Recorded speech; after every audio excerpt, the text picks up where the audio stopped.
Seorang laki-laki dari keluarga Lewi kawin dengan seorang perempuan Lewi. Lalu mengandunglah ia dan melahirkan seorang anak laki-laki. Ketika dilihatnya bahwa anak itu cantik, disembunyikannya 3 bulan lamanya. Tetapi ia tidak dapat menyembunyikannya lebih lama lagi. Sebab itu diambilnya sebuah peti pandan, dipakalnya dengan gala-gala dan ter, diletakkannya bayi itu di dalamnya, dan ditaruhnya peti itu di tengah-tengah teberau di tepi sungai Nil. Kakaknya perempuan berdiri di tempat yang agak jauh untuk melihat apakah yang akan terjadi dengan dia. Maka datanglah putri Firaun untuk mandi di sungai Nil. Sedang dayang-dayangnya berjalan-jalan di tepi sungai Nil, lalu terlihatlah olehnya peti yang di tengah-tengah teberau itu. Maka disuruhnya hambanya perempuan untuk mengambilnya. Ketika dibukanya, dilihatnya bayi itu, dan tampaklah anak itu menangis. Sehingga belas kasihanlah ia kepadanya dan berkata, "Tentulah ini bayi orang Ibrani." Lalu bertanyalah kakak anak itu kepada putri Firaun, "Akan kupanggilkah bagi Tuan Putri seorang inang penyusu dari perempuan Ibrani untuk menyusukan bayi itu bagi Tuan Putri?" Sahut putri Firaun kepadanya, "Baiklah." Lalu pergilah gadis itu memanggil ibu bayi itu. Maka berkatalah putri Firaun kepada ibu itu, "Bawalah bayi ini, dan susukanlah dia bagiku, maka aku akan memberi upah kepadamu."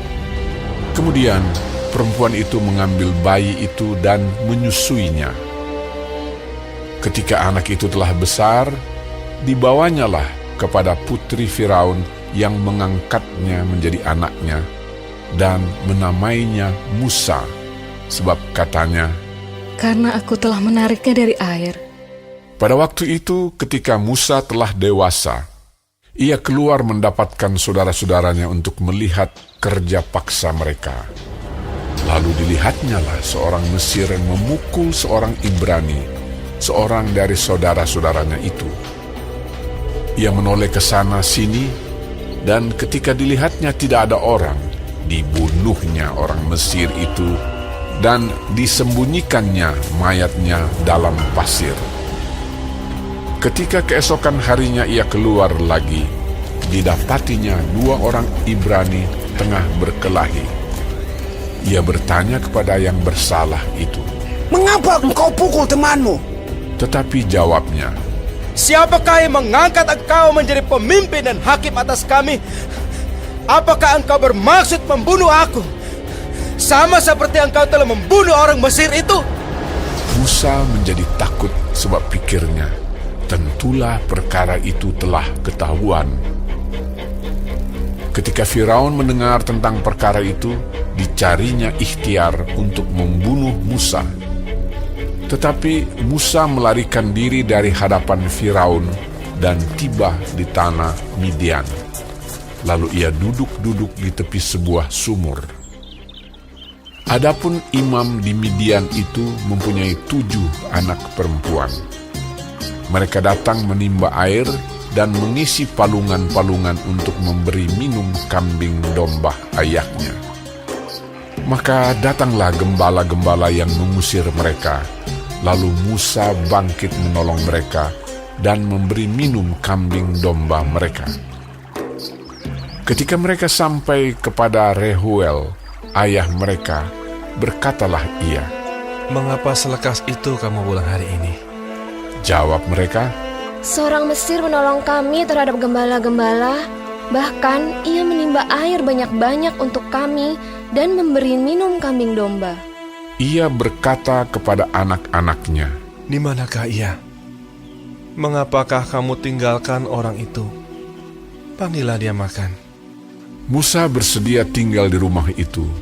Lalu diberikan Rehuelah Zipora, anaknya, kepada Musa.